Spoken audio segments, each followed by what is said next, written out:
Hello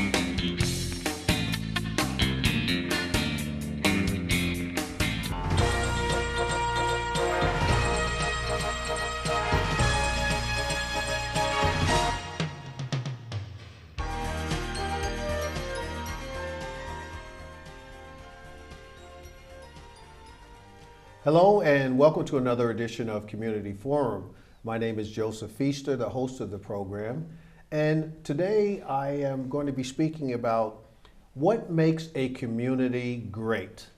And it's usually focused upon its religious institutions, its schools, and its libraries. And today we're going to be speaking with persons who were involved with the construction of the new library here in Stoughton. And I want to introduce my guest to you now because we have a lot to talk about and we want to make sure that you're fully aware of what this project will be. So get your pens and paper out so you have the information that you will need later on so you can make sure you make some great decisions to make sure this project is successful. So I'm going to start with the person to my immediate right, the library director, Pat Bassler. I know many of you, all of you in town should know her for the great work that she has done as a library director. Next to Pat is Tom Gazunas, who is the owner's project manager. And next to Tom is Aaron Udi, who is the architect from Feingold Alexander. Next to Aaron is Joel Walk, who is the vice chair of the building committee. And next to Joel is Lynn Jordan, who is on the building committee, serves on the planning board, and is also the distinction of being the principal of our given school. So welcome to you all, and I'm glad to have you here today. This is such an important project on here, and I've never seen my project director, Jeffrey, so excited about doing a project. I probably have the benefit of having he and Roy Cohen in the control room today. But I want to start with, Pat, I think as I started at the top of the program, I said, library is one of the institutions that's important to establishing a great community. And I know there's a history, so if you can talk a little bit about the library as an important fabric of Stoughton. Sure, I'd be happy to, and thanks for having us today. So, libraries have been in existence in the United States really since the beginning. But for the first century or so, they really were institutions that were private clubs, and wealthy people paid money and only shared the books among themselves. As time went on, I think in the early 1900s, we had Andrew Carnegie, he went around New England, and he would give small towns $1,000 or a couple $1,000 to build a public library, but they would be required to not charge anything. And that really changed the whole future of libraries in the U.S. In Stoughton, we've had the luxury of having a really wonderful library. The current one we're in was built in 1969. That's 22,000 square feet. Previous to that, we had what is now the Historical Society. And that, I don't know, that was built in 1901, and I think to last till 1969 was amazing because by the time they built the new library, they had books on their windowsills. I mean, they had no space for shelving. It was crowded. So libraries are very important. They equalize. They're the great equaler. What's the term? Equalizer. Equalizer, thank you. In a society because they offer free information and nowadays technology and access to things so that people can learn more, educate themselves, and do better in life.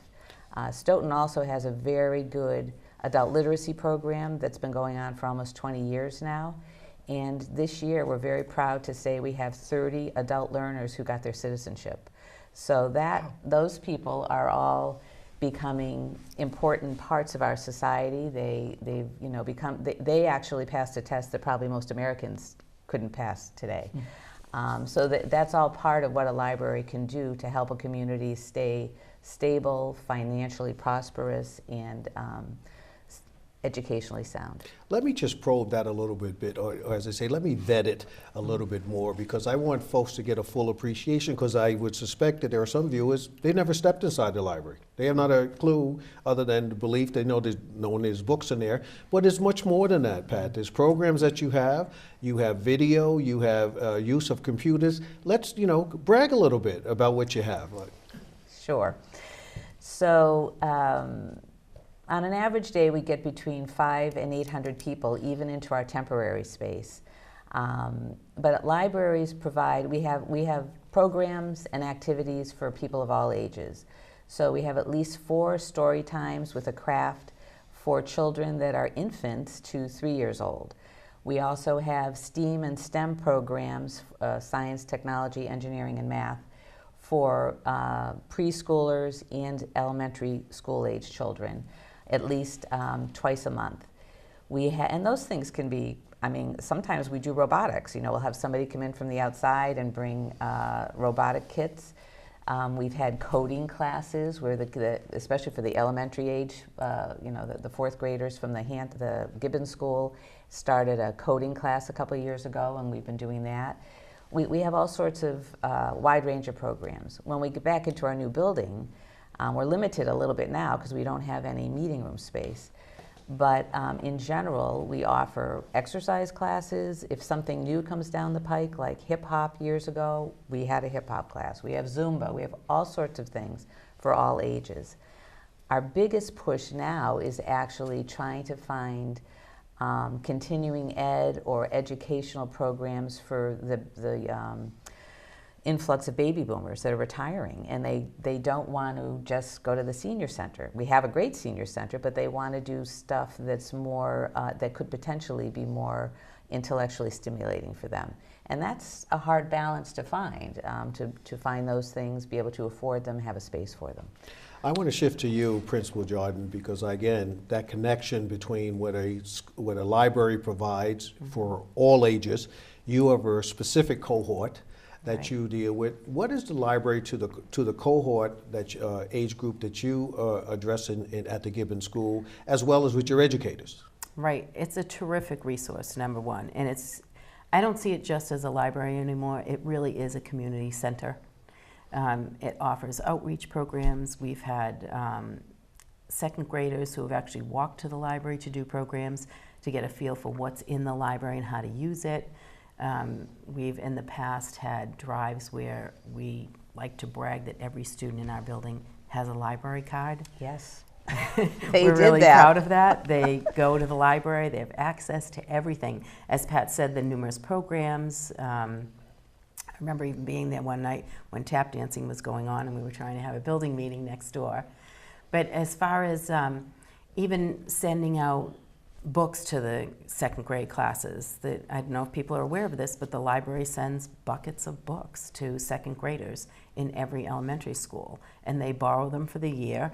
And it kind of, even though they're having them in their own classroom, they know they're from Stoughton Public Library, and it might spark their interest to go further and go into the library and elaborate on something that they learned in class.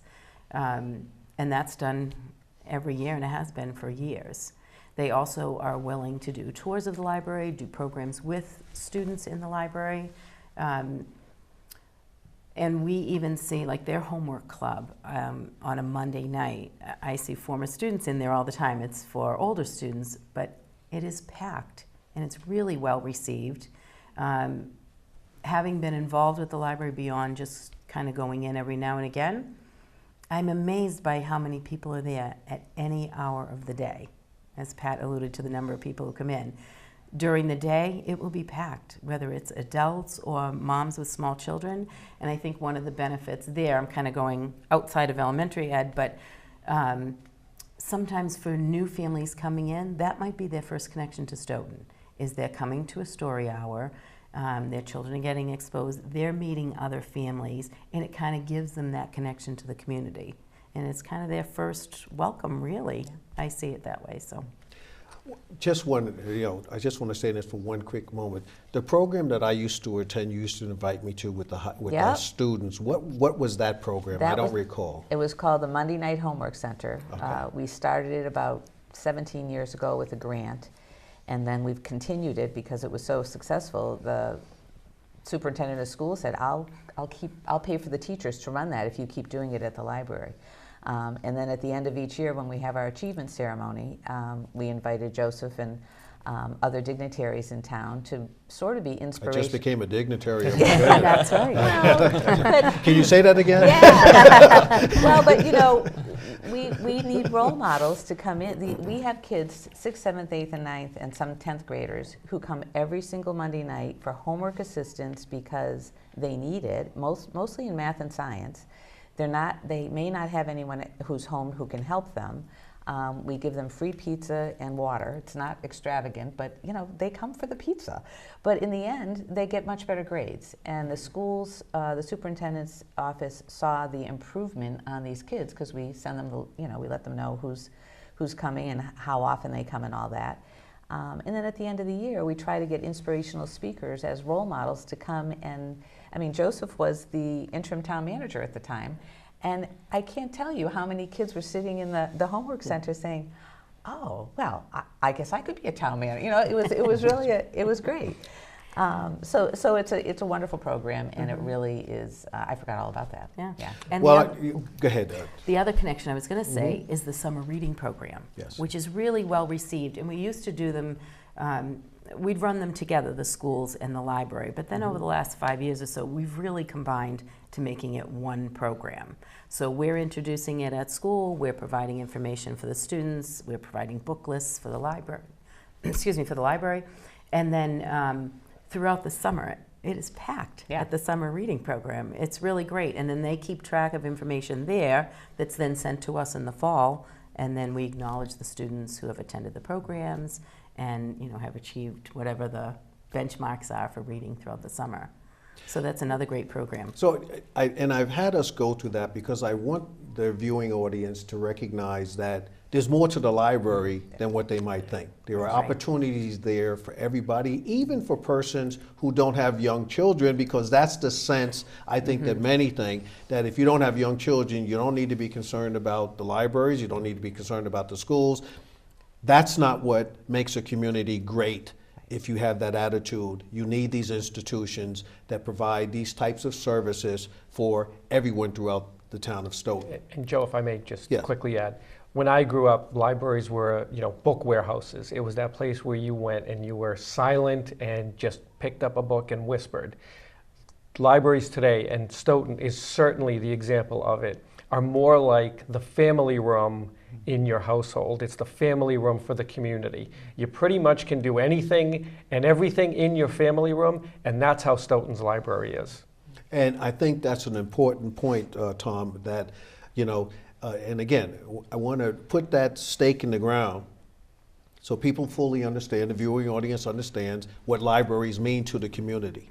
And so I think, having done that, Pat, let's walk them through. We have a project going on to build a new library because we deemed it important. We voted it in town meeting. I've been a town meeting rep, and we voted that some 2 or 3 years ago. And I know you've been advocating for this for a bunch of years, even with my predecessors on as far as town managers. So it's been, but we're here, we're into it. Why don't you and your team walk us through the project? Okay. So we have a little slideshow here. And we're going to cue this up so that we can just give you a brief history of how this all started. Basically, I've been here for 20 years. This project has been in the offing for 10, at least, back to 2009. So we have a wonderful library building committee. Joel, would you like to just review that group? Yeah, we have a lot of good people on the committee, and one of the things that I first ran into when I came to Stoughton and started on this committee was talking to a number of older town residents who remember some of the buildings that had been built 10, 20 years ago, and they were concerned about the oversight by the community to make sure that the new library would come out in the best possible way. And I'd like to say that the building committee that was selected for this helps with that a lot. I myself, as we were discussing earlier, worked for a number of years for a major construction company, and I've been an owner's project manager for a number of projects. Now I'm the retired senior citizen who's trying to help the town of Stoughton and learn a little bit about, that these guys have heard that before. Okay, so the chairman of the committee is Gary Alacqua, who's been a town resident forever, and he is a licensed electrician, very knowledgeable. It's been extremely helpful. Maureen Doherty, who you may remember, is the town procurement officer, is also on the building committee, and she is excellent in making sure that all state laws are met in terms Cross of the procurement. T's and dot the I's. That's why I hired her. Yes, I know. She says, when Joe Feaster hired me, Paul Jaffoon, the facilities maintenance director, is also formerly from a major Boston construction firm, and he's been great to deal with, and he understands construction very well. Joe Palermo is the vice president of estimating for a major construction firm in Boston, and he and I are constantly in contact with each other on change orders, design, so on and so on, constructability issues and that nature. Amazing input. And Mark Tisdale, the interim town manager, is also the town engineer, has also been extremely helpful in making sure everything works all right. We are very pleased as a building committee to have the project team we have. We especially have a shout out to Daedalus Projects, who is our owner's project manager, and their site guy has been very, very good in making sure that everything is being done correctly. We are very happy with the general contractor that was the low bidder. It's turned out to work quite well, and his on-site people are going well. So we have full confidence that the town will get an excellent building at the end of this project that has been well designed, well constructed. I want to speak to that because there's always a concern, and I know which buildings you're referring to historically that were problematic, and with the issue of oversight, and I know that's a stellar building committee. But I think also I want to come to you, Tom, because there's another thing. I know statutorily it was created in the legislature, because I'm a lobbyist up on the Hill. They created a statute where you had to have, if you wanted certain types of requirements, you have to have an owner's rep and you had to do certain things.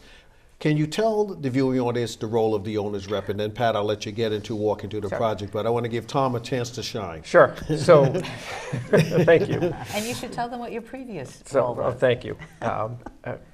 I worked for a municipality for 22 years in the engineering department, and was the town engineer and then the building commissioner for 22 years. After that, I was appointed as the public safety commissioner for the Commonwealth of Massachusetts and served in that role for 11 years before coming over to Daedalus Projects almost 2.5 years ago.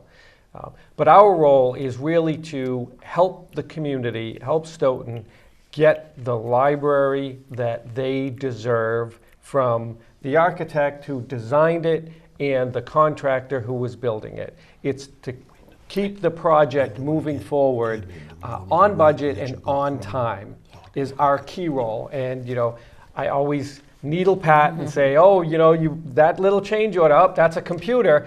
Stoughton has a very fixed budget. We are not going to exceed that budget. It is $14 million. It is set at $14 million. It will not be over that. Other than, and Pat will talk about it, if we go on to do other things that weren't in the project scope for the parking lot, which came up as a result of the planning board. But so would I say that you and the building committee, you're the ones who put the stake in the ground, make sure that the budgetary process is, that the architect doesn't build a Taj Mahal that we can't afford. That's your job, Absolutely. and that's the job of the building committee. That is correct. Okay. That's correct. Pat, Yep. why don't you walk folks through so they can see exactly what, the metamorphosis of how this all came about? Sure. I do just want to add, we love our architect. We know you won't build a Taj Mahal, and we'll get to you soon, Aaron. That's all good. He's used to it. So that's, we also forgot to mention, we have two other key people on our committee. Pat Colburn was a finance committee member for years, as was Gary Alacqua. And so they are also very concerned about keeping this within budget. And Harvey Levinson has been a longtime chair of our Library Board of Trustees.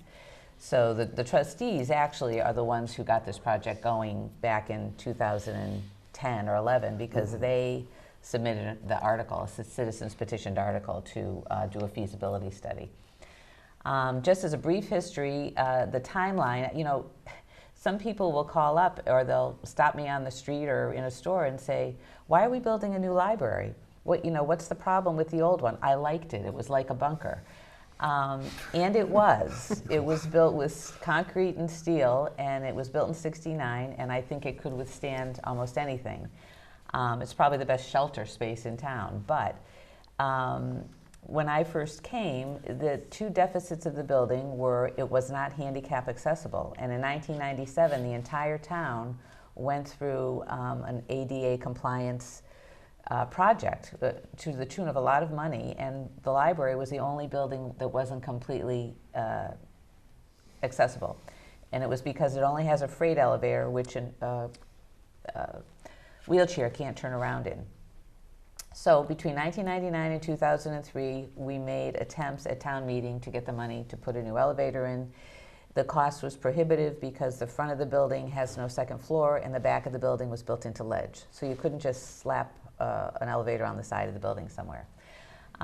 In 2000, between 4 and 6, the town voted over those two town meetings to purchase the houses next door to the library on Park Street, because the second deficit for the building was lack of parking. That process went on for several more years. By 2009, we demolished the houses and built a new parking lot, which doubled the parking space. We used to have 23 spaces, now we have about 46 between the rear lot and the front lot. Town meeting and the Mass Board of Library Commissioners together, the Mass Board of Library Commissioners gave us a $7 million grant, and town meeting voted to borrow matching funds between 2011 and 2012, but that was in the middle of the recession. So, and we were 30th on the waiting list to get the state money, so we sat there for almost 4 years. By the end of 2015, they finally released the funds, and our new building committee was assigned. So this project has been in the works for over 10 years, and and as I said before, some of the improvements to the building were, it wasn't handicap accessible, had a lot of hazardous materials, a lot of asbestos in the flooring material. It's very noisy. I mean, you were polite to say it was Stoughton's living room, but it really isn't a quiet place to study. And so some of the deficits were, it'd be nice to have some quiet rooms, some quiet study rooms for tutoring and just small meetings. The new design, we'll go through it in a little bit, but quiet rooms for children's crafts and story time, sound improvements, glassed-in spaces, those were some of the solutions. So those were the needs. Just quickly, we have some photos here that just show what the old library looked like, in case you really miss it. The moving company that helped move us, which we did on a shoestring, I have to say, thanks to the DPW and Tom and the sheriff's office, the county sheriff's office provided some volunteers. I don't know how. Well, we all had to laugh at that. Yeah, well, that is. They asked to do it, right, Pat? Yes, I fed them lunch, but we came up with this beautiful empty. We're voluntold. We have this wonderful 15,000 square foot space between True Value and Family Dollar on Washington Street, and it's worked out really well for us. And I have to thank the staff. That picture down on the bottom is them after like the third day of unpacking book stacks, and they did 24 employees, just of all ages and abilities, did a wonderful job. So that's where we are. Come visit us. It's a lovely space. It's a little bit like a BJ's Warehouse, but it does the trick, and we're Tell them again where you are. You're over by the True Value. So that's just right. to set them again, just so they know. By the auto parts store. We are at 529 Washington Street. It's past the center of town on the left-hand side going towards Canton. And then, once the money was released, things started moving quickly. We put a bid out, our procurement officer put bids out with us to hire the owner's project manager and then Feingold Alexander. And they have been wonderful to us every step of the way and have really appreciated that we have a fixed budget. So that was our groundbreaking ceremony. I'm just going to quickly go through some pictures and. Well, why don't we let this would be a nice these point for talk both about, yeah. for Aaron and Tom to talk. I don't want to give Aaron a chance. I know he's handsome and he's sitting here, but I want him to get engaged in the conversation. So. All right. So some of the features that I personally liked about the old library was you had a large open first floor. And you had I know there were some challenges acoustically with that, but there were also a lot of benefits to that. You had eyes on the street, basically, the whole library. Another feature that I thought was a really positive of this library is the monitor roof. It had kind of a butterfly truss system up at the roof, let a lot of light in from the top, helped keep the glare down, but it still provided a lot of daylight to the library. So those are some of the features that we wanted to keep in the addition to the library. With that first floor, we had a taller ceiling, about a 13-foot ceiling. We're trying to keep that, and we're adding a new reading room on top of that. So now it'll be like a split-level house. Are there any slides as he's talking to take us through some of that so they can visually see what you're talking about, Aaron? You see here at the picture at the left, those are the trusses where that central core was, where we had all the top light coming in. Over the main stairway. Over the main stair. And there's also a gallery space up on the second floor that we are going to keep. You see a couple pictures during demolition.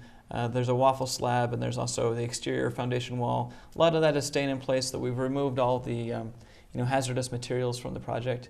One interesting feature that we tried to keep, these roof beams that you see in the picture on the right, those green steel beams were a 55-foot span, and our original plan was to keep those in place and just build the second floor on top of those. Unfortunately, they had a good camber to them, like an arc that worked great for a roof to drain water, but not so great for a floor.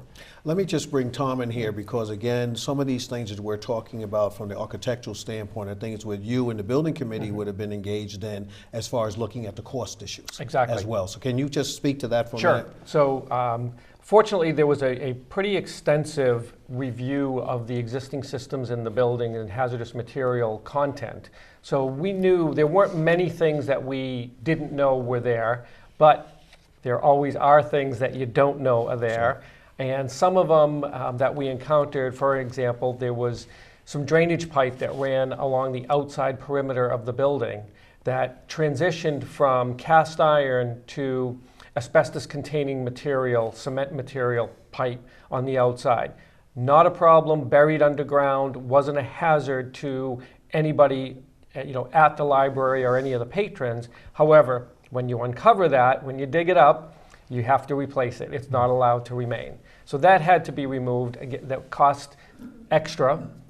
The steel beams that Aaron mentioned that we had to replace, we were actually successful in working out a deal with the contractor that they replaced those beams, 55-foot long, 24-inch depth, 30-inch depth, steel beams, massive beams, at zero cost. They took the steel, we got new ones, zero cost. You're going to get a lot of work. You keep talking like that. It was exciting. But that's part of that negotiation process. It wasn't just me, it was the entire building committee and our architect and the contractor. They've been actually very good to work with. Okay, so going back to you, walking through some of your architectural considerations there, can we bring up those again, or do we? Okay, we do. Yeah. Do we have it? There we Okay, go. so why don't you walk us through some more of the construction stuff and architectural things, Aaron? Okay, so at the picture on the right, we see that monitor roof. We will see that in the final rendering, where that kind of idea with that upper roof with the sidelight windows, that's going to continue at the addition. And then you also see these large green beams. Those unfortunately had to go. That was part of the original plan, was to keep a lot of that stuff, the existing structure. That was part of our argument. To keep costs, we're going to reuse the existing structure and add a floor on top of it. But the contractor was amazingly great to work with on this issue. They've been really flexible throughout this project. Here we see a couple of pictures of, in January we had a topping off ceremony where Is that you?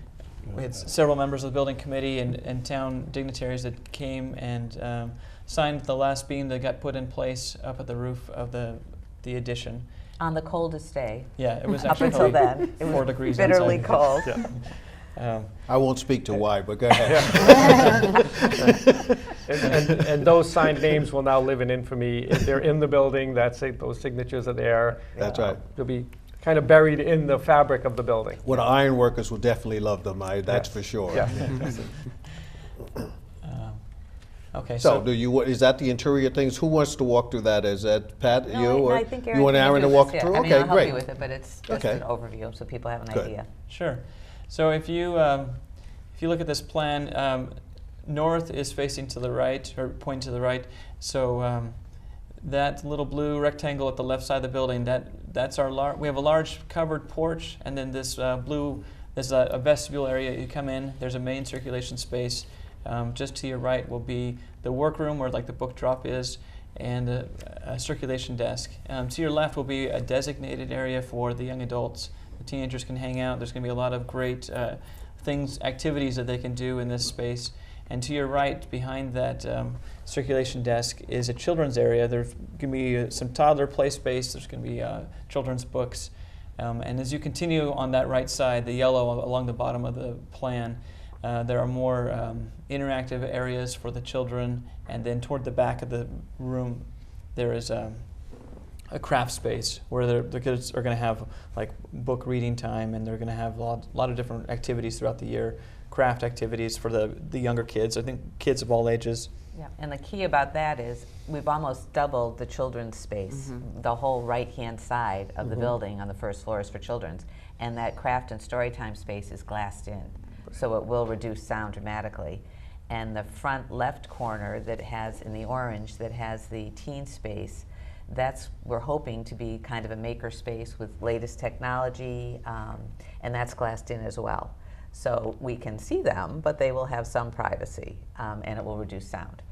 So that it really is a great design that Feingold came up with to kind of flip the space and still give us all the programming needs that we want. Yeah, I Okay, think go to the next one. sure. So as we look at this plan, that large community room is at the bottom right of the plan. That room, essentially, it got a little bit larger. We lost, we relocated the bathrooms and the kitchen that were a part of that space, but we increased the capacity of that room just a little bit. So now it's a 200-person meeting space, but that's going to be multi-purpose for the library to use as they need. And the town. I mean, There's a small kitchen in the back too. Yeah. Yeah, we still have a kitchen that's just adjacent to that room. Is that adaptable space? Could you get it for smaller groupings, or is that just for a larger group of that size? It's really for larger Larger groups, groups. yeah. There's no walls or anything to adapt it. But we can it's adaptable in that we can have 200 chairs seating, or we can have a classroom setting, or a dance or exercise. It can be used for tap dancing. It can be used for everything. Okay. As you travel to the left on this plan, there are 2 sets of stairs going up to the second floor addition. And up here, there's a large reading space. And this will be more light field. This is going to be a great space, I think. Even now, it's in construction, and it's a great space to get up there. You have a great view of the city. And there's also a smaller conference room up there that the library plans to use for different functions. But that would be more of a small function space. I'm Right. sure it can be rented out or reserved. There's some And- quiet study rooms up there as well. Yeah, and I just want to point out this whole area here is the adult literacy program, and it has 3 quiet study rooms, and then a 4th one here that will hold 4 people instead of 2. So if sometimes we get calls for outside groups, they have to have a family meeting with somebody in Stoughton, like a healthcare meeting or something. We'll have, confidential spaces where people can have these meetings now. And then this opening takes the light from the Those monitor roof. Monitor room. all the way down to the first floor. It really is a beautiful, it will be a beautiful space. Yeah. Thank you, Aaron. So this is a artist rendering on the right-hand side of that space, and then last week we went up and took some pictures of what the space is like just now before they put the plastic up, and those are those windows. So it kind of gives you a sense of and is that floor just as tall as the first floor? It's 13 feet high, more or It's less? a little bit shorter. It's about 11.5 feet. It seems very tall. Yeah. And then this is, ballroom dancing. This is the big open space of that second floor. So basically, Feingold was able to save us, keep this within budget by not changing the footprint of the first floor and adding 8,000 square feet to the front of the second floor that we never had a second floor before. And this is that, and it's a beautiful community space. I think people will love it. And then this is a rendering of the entrance coming into the front of the first floor. So the children's room would be on your right, the teen space is on the left, and then in the back left is the stacks, and then you go upstairs to that beautiful space. This was about a week ago. A lot has happened since then, but you can see with the blue wrap around the windows, those will be where the windows are, although it doesn't really identify the windows along the front yet. Not in this. Yeah. I will just point out, now that we see this, we see that the telephone and utility wires are really close to the second floor front of the new building. That was not on anyone's radar until the building started to take shape. And then just because we are going through the planning process now, I wanted to thank the people who went through the planning process in 1969. And on the photo on the left, the woman holding her hand up looking at the map, this is when they were selecting the location that we're in now. That's Barbara Canavan. She's still a trustee at the library. So it's just a great continuation of history. So that's the end of the slideshow. Okay, well, let me do this. I want because there's two aspects that I want to do. I want to focus again on, Tom, your role, and Joel, your and Lynn's role on the building committee, because I think it's just so important, because we'll then move to the gap. Yeah. We're going to move to the gap in a minute, and I want folks to understand what the thinking was, the types of savings that you brought to bear, the great architectural work, and I'm not going to mention the firm, I'm going to mention it, Aaron. I want Aaron to get a whole bunch of work going forward. That combination, those folks who don't deal, and I do real estate law, I do zoning, I understand the concept, I stay out of your lane, I stay out of your lane, Tom, but I do know what it takes to bring a project together. And with a building committee in a public setting, what it is as far as making sure we stay on budget. Let's talk about that with you, Tom, sure, with you, Joel, and also with you, Lynn. You know, I know you have future meetings. You're giving up, you folks to volunteer. Tom, it's great because he's being paid as well, but you folks are volunteers. So let's talk about that role in terms of you're giving up a lot and to make sure that this community building works for the town of Stoughton. So the three of you, I'd just like to have you tell our audience what it's all about. Sure. So let me start by saying that this project was a little bit challenged, I'll use that word, when we were brought on, and once the Mass Board of Library Commissioners finally approved the project for funding with the town of Stoughton. And what I mean by that is that the budget was set, the number was set. Town meeting voted that number. It sat for 5 years. So it was already under budget by then. Correct. So that $14 million figure was set 5 years ago, over 5 years before we started construction and started this project moving forward. Escalation in that time frame is about 4% annually, compounded. So we had to go back to the drawing board very quickly, brought the architect on, we quickly, very quickly, immediately, really before they were even on board, and even before we were on board, the town recognized that this was not going to work. The plan that was initially designed and reviewed, we had to do something. So we were able to work with the architectural firm, work with the Mass Board of Library Commissioners to adjust things and make the library, but also in that same time frame, things changed dramatically in the way that libraries were used. 10 years ago, how many of us had one of these things on our hip that is essentially all the reference material and abilities that you would need? So a massive section of the library at the time was devoted to reference materials. That was no longer needed. So there were some adjustments and modifications that were made so that we could design and create the building that was just described. That building is set for that $14 million. We constantly review that budget. We constantly go through it to make sure that we stay on budget, on track. I'm very pleased to inform everyone, and I'm doing it now, and there'll be a little bit of a preview for our meeting later on this afternoon, that we are still on budget. We've just received all of the bids for all the furnishings, fixtures, and interior finish materials, the chairs, the tables, all of that stuff. And we are on budget. It came in. Well, that's kudos to Tom all of you. And so but again, the building committee plays a part, an important part in that process. Well, let me just throw a couple things. First of all, for those people in Stoughton who are watching that aren't quite sure of the process itself, when we brought on the owner's project manager, it's not like we ran outside and grabbed him and pulled him inside. We actually put out a request for qualifications and proposals put together by Maureen Doherty, our procurement officer, and there were 4 or 5 that were interviewed, 4 firms were interviewed.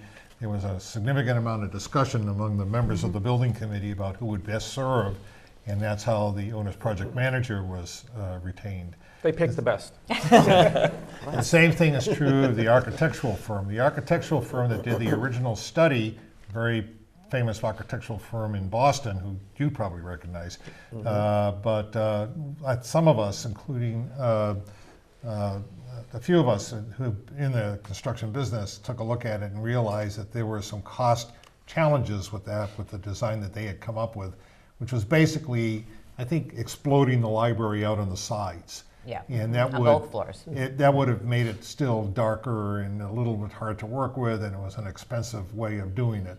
So once again, we also went out with a request for qualifications and proposals. A number of architectural firms applied. We interviewed a number of them. Again, we had a significant amount of conversation about which one we wanted to select, believing that Feingold Alexander would be best suited to meet the needs and requirements of the town of Stoughton and the building committee. And I'd like to think that the building committee did a good job in those 2 selections. The general contractor was the low bidder, but so that was a little different. So we're quite pleased. I remember when I first came on board, I sat down with Pat and we went over the old plan and the difficulties that both of us saw with that. And we were very pleased from the building committee's point of view with the architect coming forward with a bunch of different ideas of how he thought it could be done, different solutions that could be done. And we had a number of sets of drawings that were provided. I found myself in the interesting position of teaching Pat Basler how to read construction documents. Well, it was more traumatic that you made me throw the old model away. I couldn't let go of the it. old model. I said, we're not looking at this anymore, Pat. This is brand new. But I think that everything went quite well. The building committee as a team, one of the things is that we all have different perspectives. Elementary school principal, retired construction manager, so forth and so on. And because of that, we're able to take a look at the process in a number of different ways. Well, I was going to say that. I mean, Joe, you stole the thunder on what I was going to make it because I know that's okay. But I think what it is, even though it's my program, that's okay. How you integrated the persons on the committee to bring different skill sets to the conversation. Yes. And so therefore you had the technical folks like you that know the business on the building committee, and you mentioned others that have electrical skills, et cetera, building construction skills. And then on the social setting side to make sure programming and adaptability for building suits the population. And so I put that with you, Pat, and don't feel bad. I will not, architectural drawings and engineering and math issues, I leave. That's why I became a lawyer. I leave those things alone. I leave those to others. I was talking to someone today and I said, that thing that we used to do with the stick the point in and draw the pencil around. They said, that's a compass. I said, I only used to stick folks with it. I didn't know what it was for. But, so everyone had their skill set, but you did a great job and whoever, I think it was the town manager that Yeah. made the selection of the people for the building committee, did a great job in assembling the right people to get this done. So, I'm getting the cue. I'm getting so involved in this, I'm forgetting the messages. We're gonna have to cut the messages short because I know I want to get to where our needs are. So I will do that, but I have to follow what my what I'm told to do by my program manager. So we'll be right back. Hi, it's Gary LaPierre, and the crew wants to thank Maxie's Delicatessen. That's at 117 Sharon Street in Stoughton.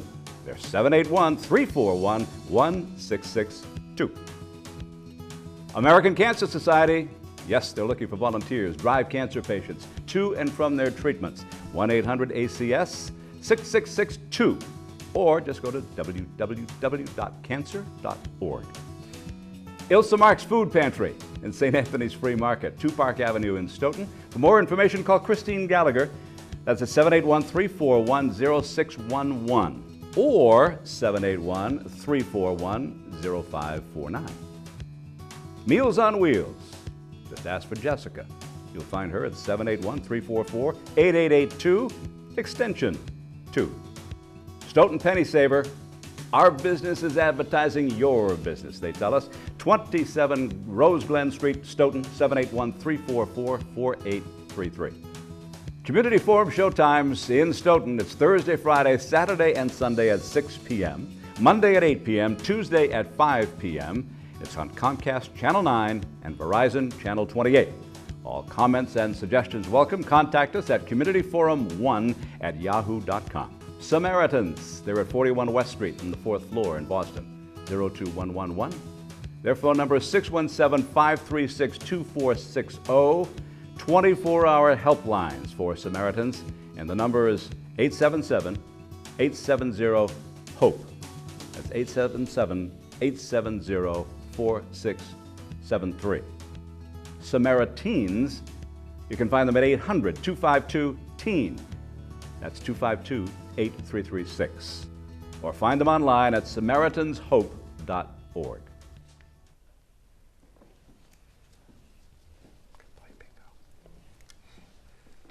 Monday night bingo.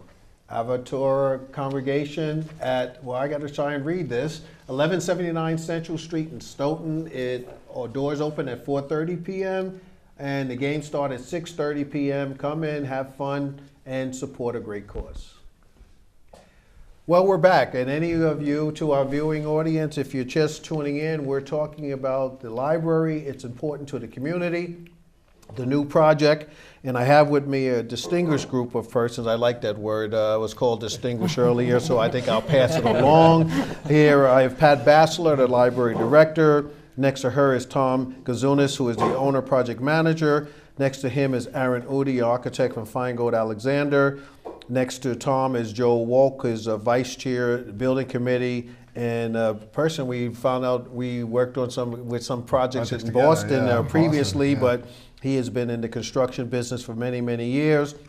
And then, of course, our great principal of the Gibbon School, a building committee member, and on the planning board here in Stoughton, Lynn Jordan. So it's been if you're just tuning in, you've missed about 40 minutes of exciting information about our library. But Pat, I want to talk about, I talked about the gap. I talked about some things that are still necessary to be done and a need to talk. And one of the issues is the parking lot with the project. Why don't you and your team talk about that? I'd be happy to. So, as I was saying before, back in 2009, we doubled our parking from what we had previously.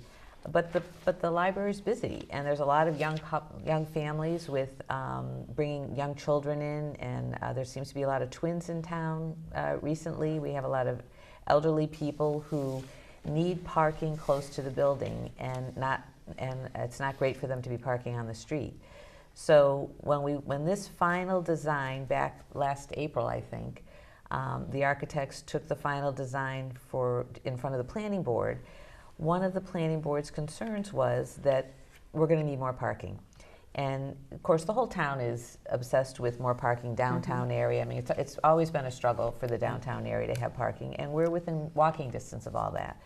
So we went back to the drawing board. We took what the planning board said seriously, and we went downstairs to the engineering department and met with Mark Tisdale, who happens to be on our building committee.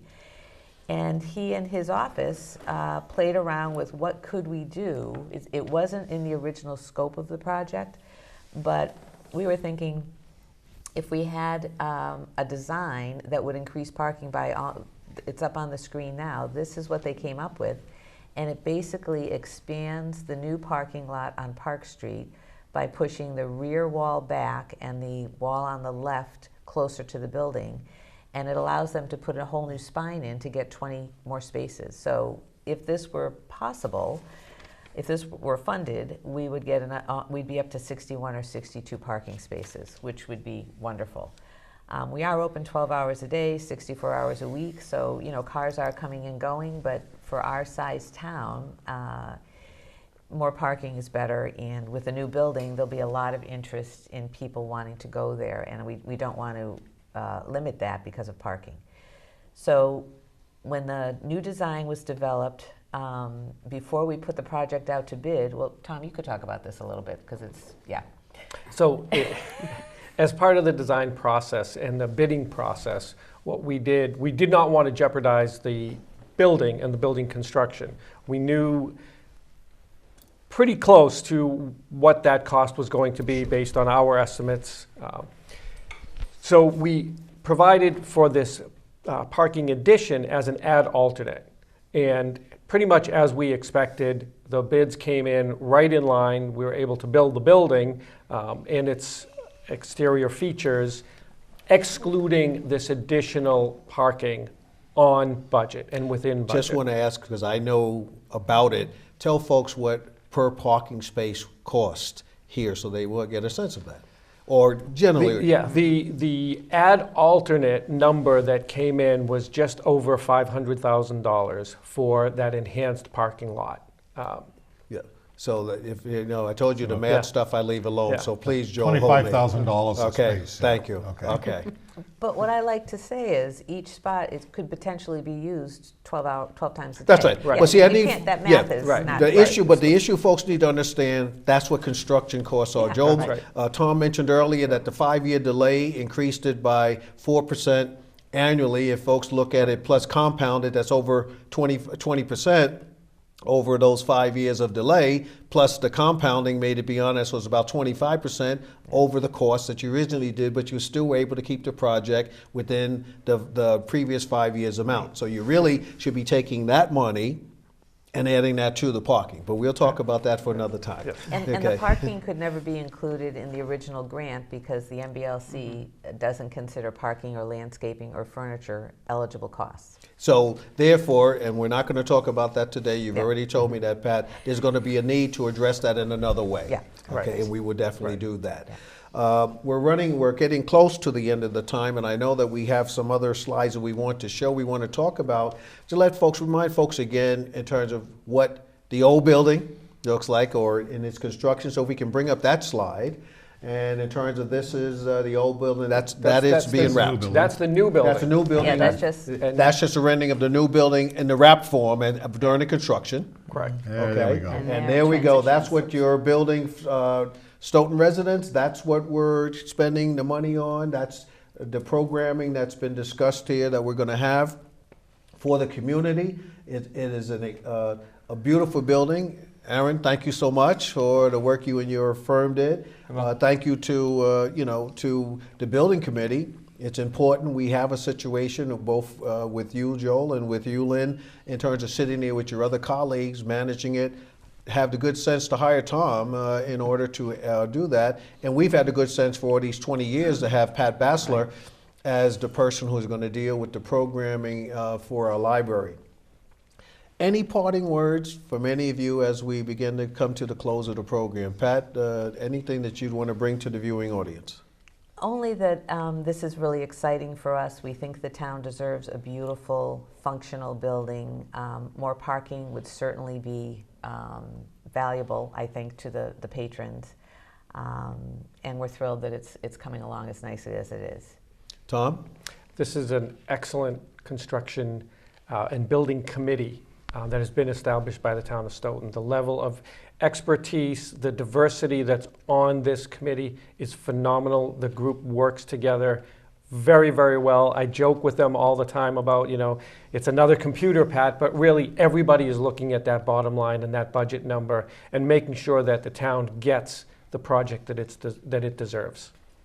Go ahead, Aaron. I just want to echo that an experienced building committee is probably the most experienced building committee I've ever worked with, and that brings a huge value to the work that we do, because that helps control all the costs that we're always looking for. Well, what if we did it this way? What if we, cut this out? How can we?